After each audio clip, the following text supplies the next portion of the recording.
noite agradável, nessa casa que nos acolhe, que nós só temos a agradecer pela energia que a gente sente dos encarnados e dos desencarnados presentes.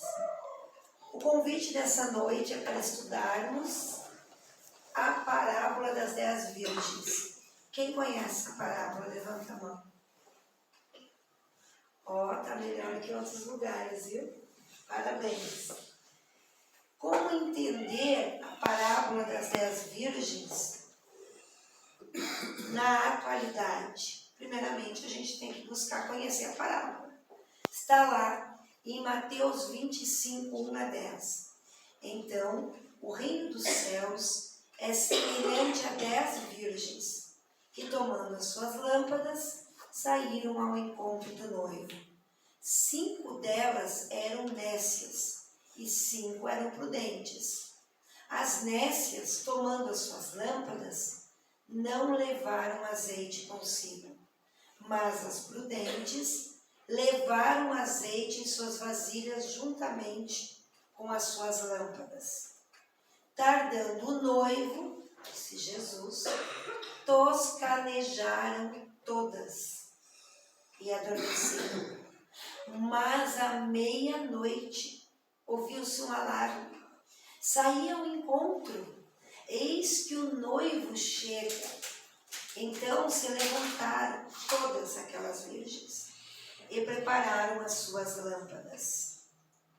E disseram agora as nécias às prudentes: dai-nos do vosso azeite, porque as nossas lâmpadas se estão apagando. Porém as prudentes retrucaram: talvez não haja bastante para nós e para vós. E diantes, e comprai, para aqueles que vendem, e comprai azeite para vós. E enquanto elas foram comprar o azeite, veio o noivo.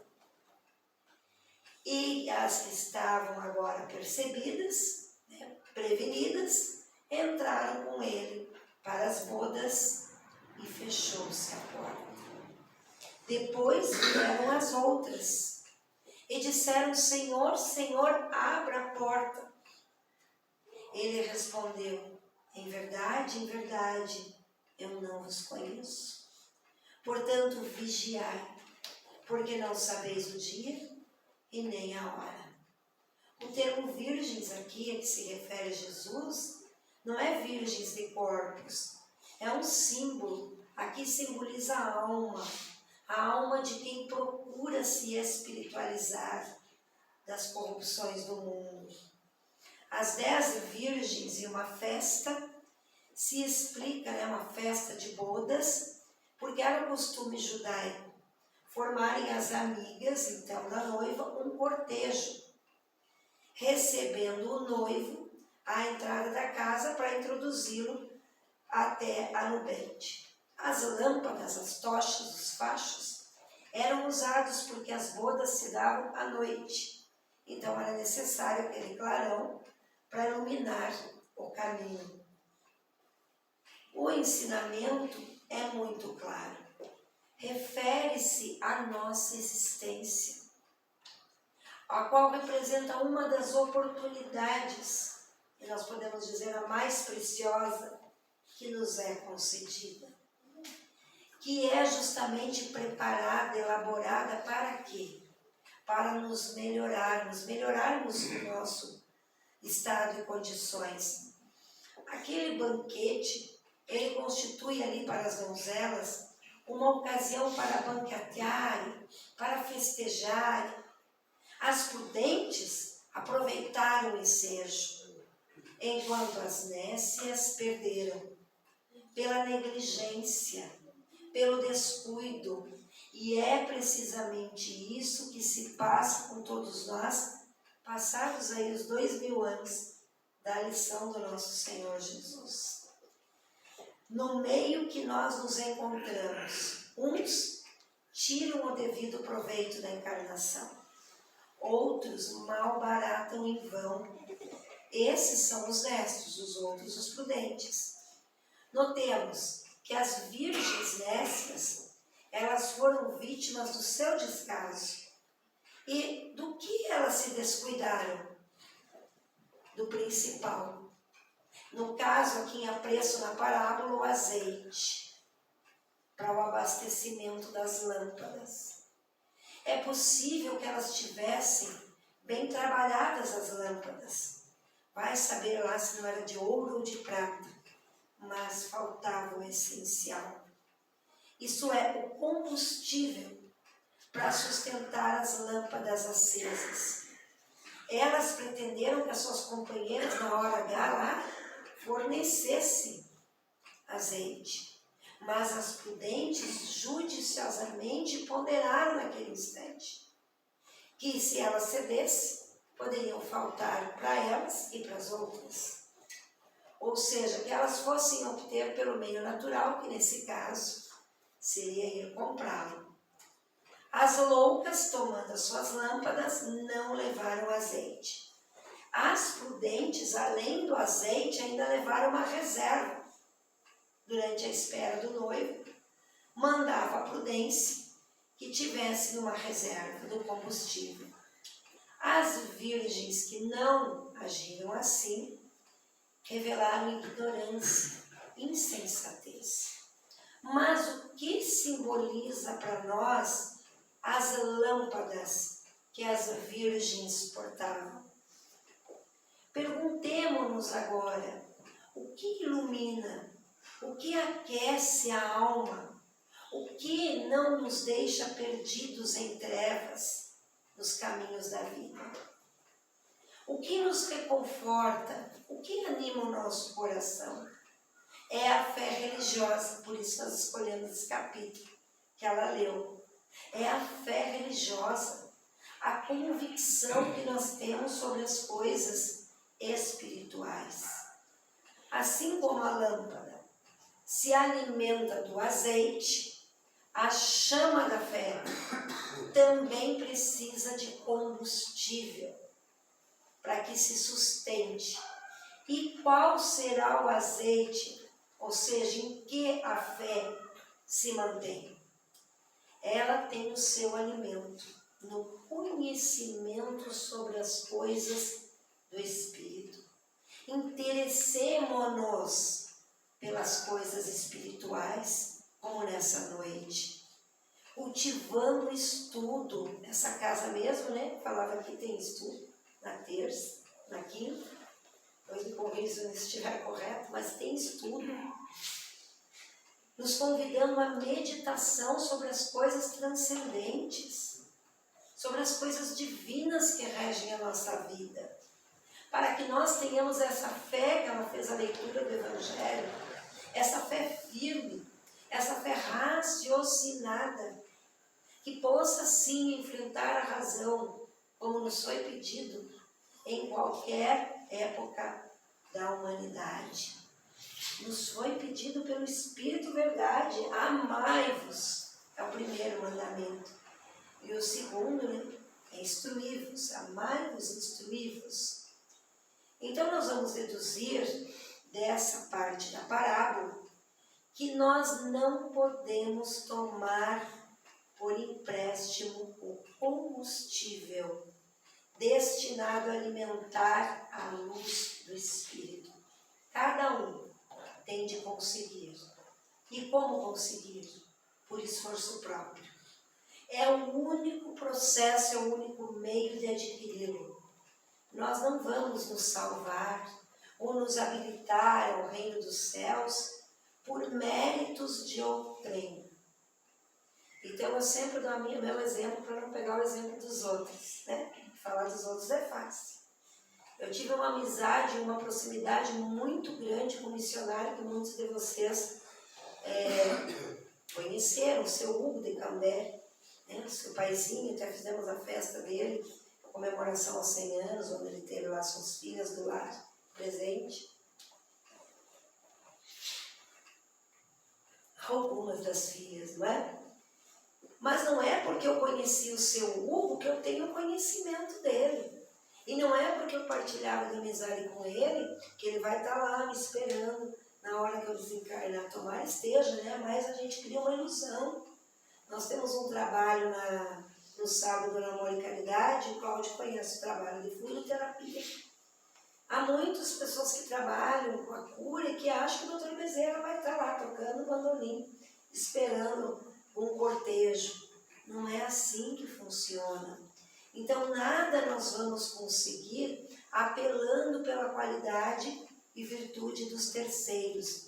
Em matéria da nossa redenção, nós temos que trazer as nossas lâmpadas acesas com o azeite, se quisermos passar para um mundo melhor quando daqui partirmos. Isso é, quando soar a hora que ninguém sabe qual será e quando será. Note, Jesus é o caminho. E é Ele que instruiu, eu sou o caminho, a verdade e a vida. Ninguém vai ao Pai senão por mim. Ele é o guia da humanidade. Então, se nós temos Jesus como guia, o guia é aquele que vai à frente. Nós temos que palmilhar a estrada com os nossos próprios pés. E é por isso a assertiva do Evangelho, que o caminho é estreito, vai um de cada vez, não é? Árduo muitas vezes, como dizia sempre Emmanuel para Chico, mesmo que teus pés estejam sangrando, prossiga. Então ninguém vai fazer a jornada por nós. Não poderia fazê-lo, porque alteraria a lei é imutável. E ele mesmo, Jesus, disse que não veio para alterar e nem destruir a lei, mas dar cumprimento. Portanto, apenas crer no seu nome, no seu sacrifício, como muitos dizem, né, por aí afora, eu creio no Senhor Jesus, ou dizem, eu creio no sangue do Senhor Jesus, ou o Senhor Jesus pregado na cruz. Apenas crer na excelência do seu mérito, na efusão do seu sangue, não é tudo. É preciso, é indispensável trilhar a rota da vida, dessa qual Jesus é a imagem perfeita. Quem quiser ser meu discípulo, negue a si mesmo, tome a sua cruz e siga-me. Essa é a condição que Jesus estabeleceu. Mas o que quer dizer isso? Siga-me, diga, venha comigo, exemplifique-se em mim, mas avance, prossiga a jornada sem vacilação, sem esmorecimento. É positiva essa assertiva do Cristo. Confundi-la, emaranhá-la com ironias, com paralogismos, isso não seria legal, porque o que nós temos que fazer? É fazer fulgir essa luz cristalina da mensagem do Cristo, que vem nos vivificar com esses raios iluminados. Eu sou a luz do mundo. Aquele que me segue não andará em trevas. Assim disse Jesus. Tratemos, portanto, de abastecer as nossas lâmpadas, conservar a luz da nossa fé acesa, que no sábio conceito do Kardec, ela leu aqui, pode encarar a razão face a face em qualquer época da humanidade. Procurar, muitas vezes a gente procura a casa espírita pelo passe legal, positivo, harmonizador, procura os tratamentos lá na nossa casa, para o corpo físico legal, precisamos correr atrás. Mas nós não podemos descuidar do principal, que é o espírito, porque nós realmente somos espíritos. Nós não somos agregados de células, de moléculas, que vão acabar no túmulo. Então nós temos que tomar como norma de conduta o programa de um pensador. Ele disse, procedei em relação ao vosso corpo, como se fosses viver aqui na terra eternamente, mas em relação à vossa alma, como se fosse partir daqui a alguns momentos. Então não será a última hora que nós vamos querer nos preparar, vamos querer aí de afogadilho preparar as malas, não é? A morte não opera milagres. Nós não vai transformar o nosso caráter simplesmente porque desencarnamos, vamos estar a outra margem da vida, tal quando estamos aqui. Com a mesma bagagem, o que a gente acumulou? Coisas boas ou não tão boas. Eu peguei essa imagem porque eu sempre lembro do Chico, né, que a gente não deve se apegar nem às culpas, mas que a gente sente sim culpa no plano espiritual. E dizia o Chico que o maior arrependimento do espírito, né, quando chega no mundo espiritual, é olhar e ter aquela sensação de tempo perdido. Quanto tempo eu perdi? Sei lá, vou dar um exemplo, vou dar o meu, né? Olhando novela, porque eu já não assisto. Ao invés de ir numa reunião como essa, quanto tempo, sei lá, dormindo, né? Com os mimimi da vida, quando tem tanto trabalho a fazer. Então, ao chegar a nossa hora, o que importa é saber se nós estamos ou não providos do combustível espiritual. Se nós armazenamos ou não o azeite. Isso é a luz que se projeta, que projeta claridade nos problemas da vida. Quantos desafios nós temos na nossa existência, não é? Mas com essa fé nós temos luz. E não arrumar a mala de afogadilho quando o trem estiver soando aí seu apito, né? A existência, então, atual, ela pode ser mais ou menos longa. Para uns é meses, dias, anos, para outros, como o seu Hugo, foi 100 anos. Então nós temos que aproveitar as oportunidades, porque diz aquele provérbio que a oportunidade, ela é careca, mas ela tem um rabo de cavalo. Se ela passar e você não agarrar, passou a oportunidade. Então, ocasião perdida favorável é desapontamento certo, é motivo de contrariedade profunda. Na vida terrena, tudo mais é acessório, as riquezas, a fama, a posição. O que importa realmente, o que é essencial, é a luz interior, a luz que vem desse sentimento do bem, do espírito de justiça, a nossa sensibilidade moral. Então é isso que vai nos aproximar dos planos melhores. Sofrer com aqueles que sofrem, alegrar-se com aqueles que estão bem. A lâmpada, voltando à parábola, será que isso aqui está ligado? Está, né? Aqui não percebe. As lâmpadas que traziam as virgens essas, talvez, como dissemos antes, fossem de ouro ou de prata. Mas no momento de nada adiantaram, porque eram lâmpadas apagadas. Assim acontece com a nossa sociedade terrena. Quanta figura esbelta, até bem trajada, bem malhada aí nas academias, nas cirurgias de estética, né? Quanta vaidade, mas repleta de impotência. Quanto cérebro oco por trás de roupas bonitas, desprovidas do azeite que sustenta a chama da luz interna. Tá?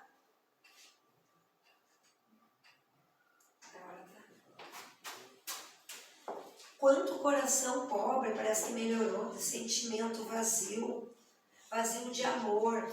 O reino dos céus, ele não precisa estar lá, o plano superior, resguardado por, vamos dizer, guardas com espadas flamejantes, com querubins. É as próprias leis divinas que fazem a seleção. Não precisa de guarda nem de prisão. Como a gente sabe que além desse nosso corpo, matéria, grosseiro, há outro corpo sutil que Paulo, lá em Coríntios, chama de corpo celeste, há corpo terrestre e há corpo celeste. Porque se a gente parar para pensar, a gente sempre fala isso nas palestras, né? O que é o espírito? Então a gente vai ver o conceito lá no livro dos espíritos, é um clarão, é uma centelha, e às vezes erradamente a gente fala, né? Eu estou vendo o espírito da minha avó, mas o espírito é um clarão. O que a gente está vendo? É um corpo espiritual, onde ela vai se apresentar com mais ou menos o tamanho que ela tinha, né? A altura, os trajes que ela usava. E conforme a gente vai depurando, vai ficando mais diáfano, mais luz esse corpo espiritual. E quando a gente então chegar no outro plano, aí a gente vai no plano condizente com a nossa luz, com a nossa vibração. Então essa doutrina ela é extremamente consoladora, porque ela vem falando dos mundos que Jesus falava, né? Há muitas moradas na casa do meu Pai. Então qual será a nossa morada? Essa magnífica parábola que foi emanada dos lábios de Jesus, essa parábola objetiva consultar-nos a prática o quanto antes das boas e dignas obras, que venham nos ajudar nesse limiar, nessa transição para o mundo espiritual. Quando nós vamos aí enfrentar o problema do enquadramento, afinal de contas, onde está a minha casinha lá, não é? Nessa imensa morada dos espíritos. Milhões de criaturas têm a oportunidade reencarnatória e passam pela Terra completamente despreocupadas no tocante à necessidade apenas de acumular tesouros aqui, sem acumular tesouros no céu, e se perdem no labirinto do orgulho, do egoísmo. Outros, pior ainda, enveredam por caminhos bem perigosos, como o caminho do crime, por exemplo. Não fazem nada e outros fazem ainda o mal. As virgens prudentes da parábola simbolizam todos aqueles que completam com seriedade a sua tarefa na vida terrena, guardando os ensinamentos evangélicos no coração, mas também transformando em atos. Porque a casa convida aqui ao estudo, as casas em geral, não é? A doutrina precisa muito estudo, mas só estudar não basta. É preciso pôr em prática e principalmente trabalhar, adornar com atos virtuosos. Então, nós vamos ter suficiente combustível para, quando chegar ao outro lado, termos esses irmãos aí, que a foto simboliza, nos aguardando no mundo maior.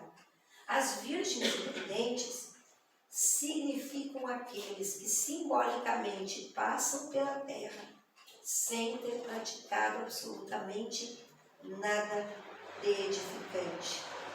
Só amealhar coisas materiais, nada de digno, que ilumina, que dignifica a alma, né? No roteiro dessas existências sucessivas. São os que se afundam nos interesses mesquinhos da vida material, que se esquecem ou que fingem ignorar que há quase 20 séculos um grande missionário deu sim a sua vida, no empenho de legar à humanidade sofredora um código de luz, suscetível a iluminar o roteiro de todas as almas. São aqueles que passam pela terra e que só conseguem conjugar o verbo no eu, né? Primeiro eu, depois eu e terceiro eu também. Os egoístas que ficam encastelados e com esse egoísmo, às vezes se preocupam só com a sua prole, com o seu sangue, e pisam em cima dos outros para conseguirem os seus objetivos. As virgens imprudentes não quiseram ter o trabalho de levar o azeite suficiente para essa longa caminhada. Quizá nós hoje está um pouquinho mais quente, mas esses aqueles dias friozinhos, vou lá na quarta-feira que nada, vou ficar aqui assistindo um filme, em conforto na minha casa. Então as virgens nécias, elas não se preocuparam. As prudentes, além de levar aquilo, levaram ainda uma reserva. As outras não quiseram ter um trabalho, porque parece que é melhor ficar na zona de conforto, viver sem as amarras do dever. Uma casa como essa para estar aberta, né, alguém fundou, alguém hoje veio mais cedo, abriu, alguém higienizou. Então exige mobilização. As virgens prudentes muniram-se do combustível suficiente para o longo percurso. Afirmou o Senhor: ninguém sabe quando é a hora, quando que a desencarnação vai chegar. Então é imprescindível que nós temos, contra os imprevistos da hora fatal, acumulados suficientes dotes e virtudes, que nos faculte, então, sermos recebidos por esses seres espiritualizados, e não ficar como André Luiz, como nós lemos no livro, quem não leu, assista o filme, Nosso Lar, presos quando desencarnarmos nas zonas dos umbrais inferiores, esperando reabilitação. Deus criou a todos simples e ignorantes, então todos têm a mesma possibilidade na jornada evolutiva. E essas possibilidades de progresso, então, ninguém vai poder alegar que o pai privilegiou um ao outro. Todos nós temos aí as mesmas oportunidades. E nessas oportunidades de reencarnação, reencarnatória, uns fazem reserva das boas obras e outros preferem enveredar por caminhos bem obscuros. João Batista afirmou no capítulo 3, versículo 29 do Evangelho de João: aquele que tem a esposa é o esposo, mas o amigo do esposo que ele assiste, ouve e alegre-se com a voz do esposo. Assim, pois, já este meu gozo está cumprido. Jesus, o esposo, uniu-se à humanidade, sua esposa. Então, nós sabemos, se a gente estudar a vida aí, de Jesus, quando Isabel foi com o João pequenininho visitar, eu já contei isso aqui, eu já falei a palestra da manhã, foi visitar Jesus o priminho, os dois sumiram da vista. E, de repente, as duas, a Maria e a Isabel, viram eles no alto do morro e Jesus falava como se fosse um general apontando vale abaixo. Depois, ele é repreendido porque eles poderiam ter caído. Isabel convida Jesus, pequenininho, 5, 6 anos, para ir para casa, brincar lá com o priminho, vamos dormir na casa do priminho. Ele diz, não, 5, 6 anos, o profeta estava ali. Ele disse, é necessário que João venha primeiro, e nós depois sabemos que João abriu o caminho, né? O precursor do mestre, o amigo do esposo, alegrou-se sobremaneira com a sua presença. Jesus, o esposo da humanidade. É ao encontro dele que nós temos de ir, de caminhar, iluminando sempre o roteiro com as nossas aquisições espirituais. Então nós vemos de forma positiva nessa parábola que as virgens prudentes não quiseram ceder o azeite. Por quê? Porque as virtudes não podem ser transferidas. Quem tem filho, ou quem não tem filho, às vezes um sobrinho, alguém próximo, sabe como a gente gostaria de abrir aquela caixolinha daqueles adolescentes e colocar dentro deles os livros que a gente já leu, aprendizado com os erros que a gente já teve, mas eles vão ter que aprender por si. Então não se transmite, é inerente a cada um.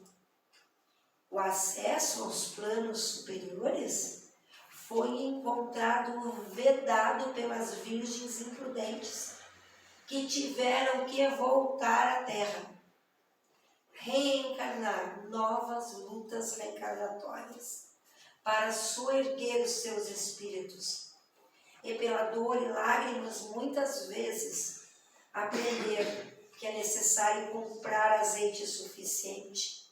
Então, esse aprendizado em novas oportunidades evolutivas e novas reencarnações. Como deve ser horrível essa contingência de não ter as boas obras.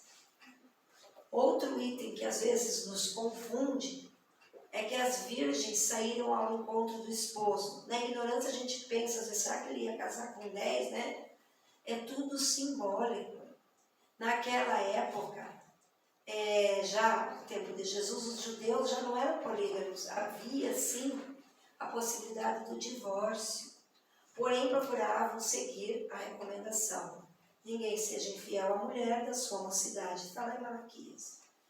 Então, essas virgens, numa festa, nas bodas, explica aquele costume judaico de fazer o cortejo para a entrada da noiva até o noivo.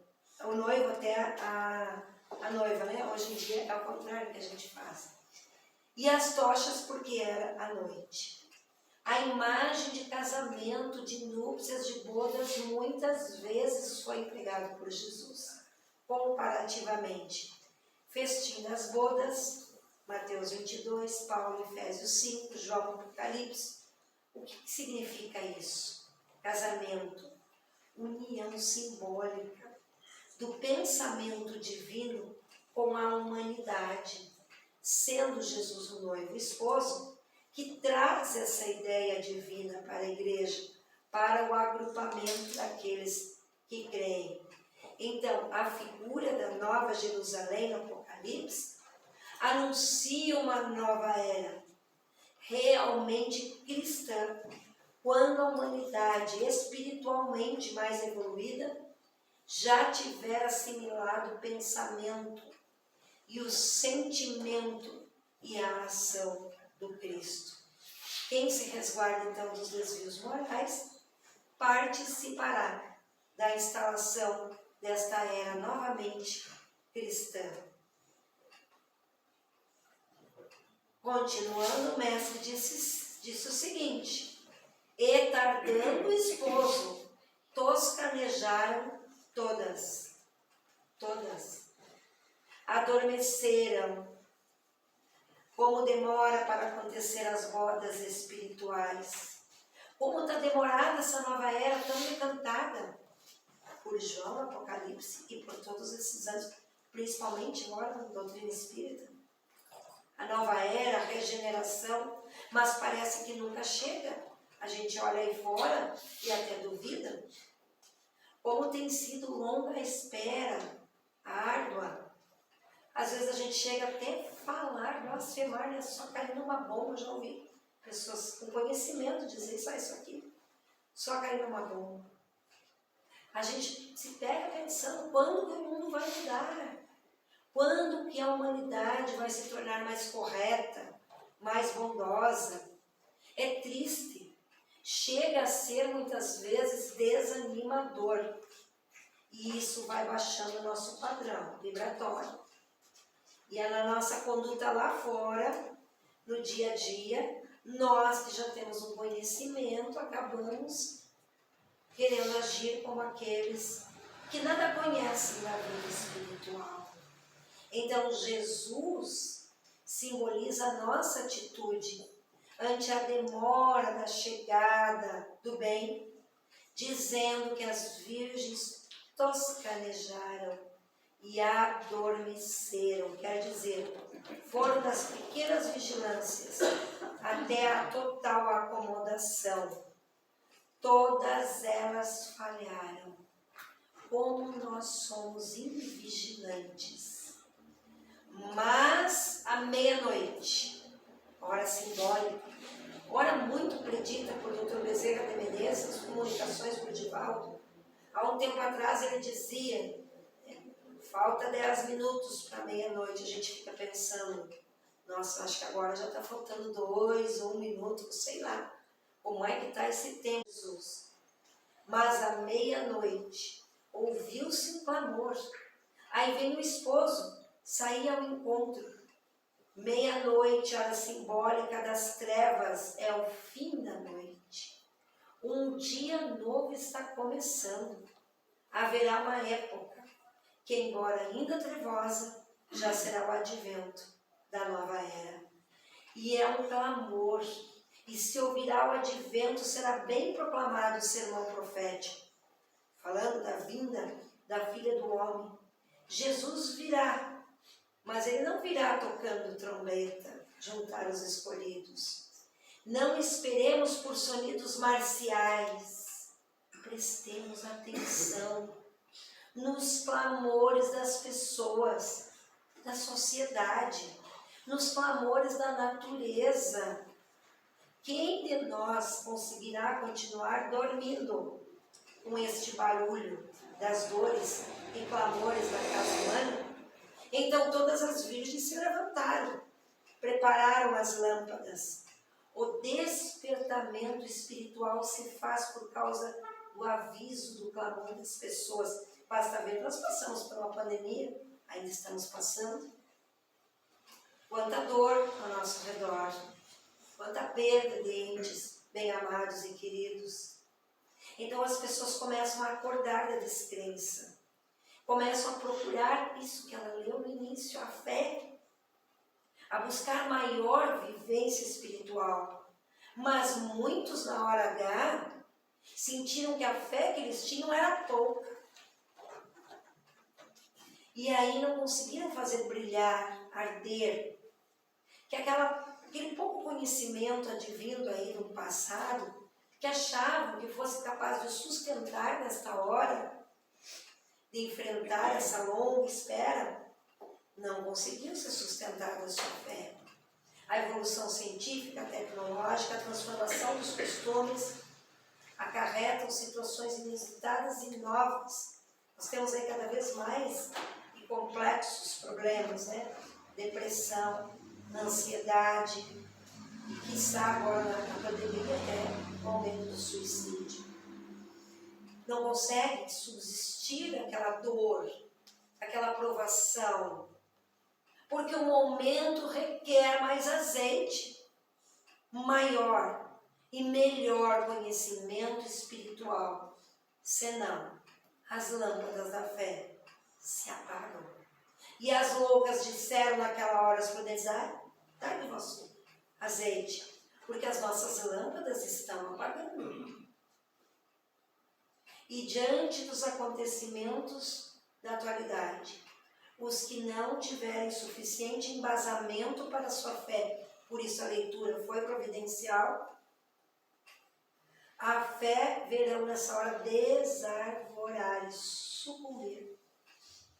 Olhando ao lado, e a gente viu isso na pandemia, nós temos um trabalho, não sei se você sabe, um morador de rua lá em Londrina.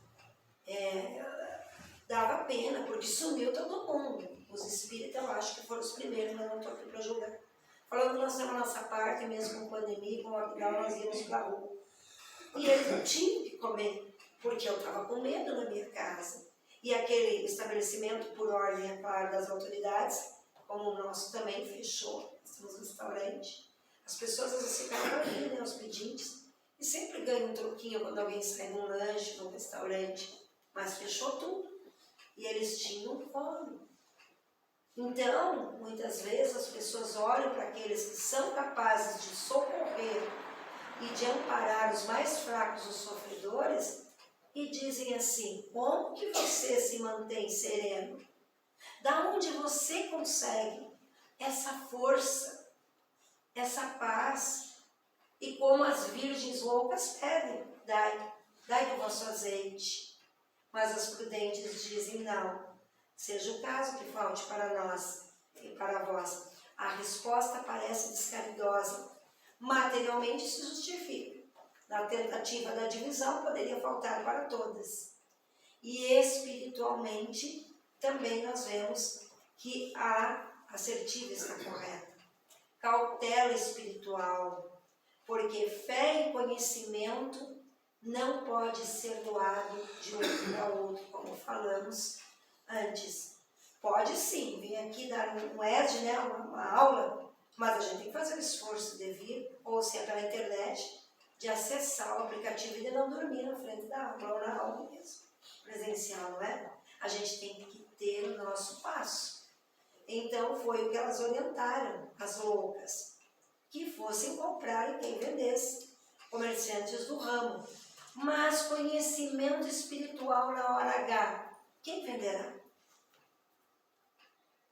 Ele só é adquirido através das nossas lutas evolutivas, ao esforço próprio, ao empenho pessoal. Então, diante daquele obstáculo, a gente quer de todo jeito tirar, mas é aquilo que vai fazer com que a gente suba, mantendo aí o empenho, né? A dedicação, o empenho pessoal, nas permutas da mais sincera e pura fraternidade. Então, no alvorecer da nova era, quando um mundo melhor está assim surgindo, como a gente tem uma reforma em casa, tem que vir o caos para depois ficar bonitinho. Um mundo melhor está surgindo em meio ao escombro do velho mundo.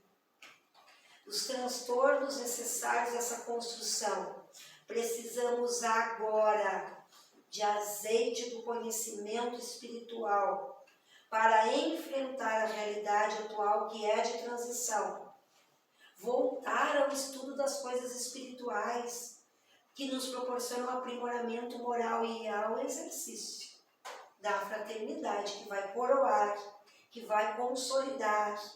É preciso, portanto, vigiar, ou seja, trabalhar com afinco, sem esmorecimento, pelo próprio aperfeiçoamento, para que nós sejamos merecedores de participar dessa nova fase evolutiva que o orbe terreno, dentro da lei de progresso, vai entrar. E que não precisamos, como dissemos antes, de afogadilho quando soar a hora, querer arrumar as malas sem esforço. Sucederá que no momento crítico podemos estar desprovidos do azeite de que fala a parábola e que quando formos procurar e retornemos, o ciclo se fechará e nos surpreenderá do lado de fora, o que vale dizer, relegados a plano, sei lá para qual ordem nós vamos, inferior, talvez lá na Pedra Lascada, onde haverá um choro e ranger de dente. Então será inútil dizer, Senhor, Senhor, abre-nos a porta, porque o Cristo responderá não, não vos conheço. E nem poderia ser de outra forma, porque data de mais de 2000 anos essa advertência evangélica. Nem todos que dizem Senhor, Senhor, entrarão no reino dos céus. Apenas aquele que faz a vontade do meu Pai, que está nos céus. E tendo elas ido comprá-lo, chegou o esposo, e as que estavam preparadas entraram com ele para as bodas, e fechou-se a porta. Parece cruel o fechamento da porta para as outras virgens que chegaram depois. E sabe por que parece cruel? Dói ouvir isso? Porque talvez nós nos identifiquemos com elas. Porém, a justiça divina, sempre perfeita, nunca condenatória, exige de todos o integral cumprimento das leis. Como vemos em outras parábolas, né, esse fechamento de ciclo da rede, enfim. É um ciclo tanto individual como coletivo. Se nós não progredirmos igual na escola, na média prevista, não vamos conseguir entrar pela porta. Então entremos enquanto está aberta, senão depois não vamos galgar os planos superiores. E quando se fechar, a gente não pode dizer que foi injustiça, mas foi por imperiosa justiça. Então nós vamos ter outra oportunidade, sim, Deus é Deus de misericórdia, mas nós vamos ter que esperar outro ciclo evolutivo, né? Outro surto evolutivo, uma nova oportunidade. Será que a gente vai morar assim pertinho do centro espírita? Será que a gente vai ter as oportunidades de nos locomover? A encarnação que nós temos hoje?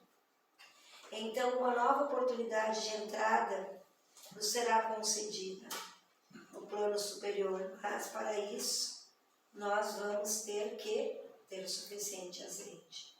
Então, essas imagens de porta fechada, essa aqui é de uma outra palestra, mas olha, alguns ficaram de fora, outros tinham suficiente luz para passar. São usadas por Jesus em Lucas 13, porta fechada, em Mateus 7. Não adianta clamar, chorar, se revoltar, se ainda não se está preparado. Por isso colocamos aquela imagem do espírito, do perispírito, do corpo físico. É preciso ter suficiente luz para poder ascender a esses planos maiores. Vigiai, porque não sabeis o dia, nem a hora que o Filho do Homem há de vir. Jesus vai voltar, sim, não corporalmente, já veio. Não é mais necessário. Já foi dado o seu ensino, mas ele vai voltar Ele estará presente em cada pessoa, em cada ser que houver finalmente assimilado a sua mensagem, a doutrina que ele nos trouxe. E pouco a pouco vai se instalando esse pensamento no coração dos habitantes da terra. É assim que daqui a um tempo poderemos dizer como Paulo: já não sou eu quem vive, mas o Cristo vive em mim. Quando se der esse progresso intelectual, moral, quando se instalar a nova era do planeta, não sabemos o dia nem a hora, o progresso depende do livre-arbítrio humano, de cada um de nós, mas um dia, fatalmente, chegará. As Escrituras se cumprirão, então nós temos que nos preparar, e essa foi a mensagem.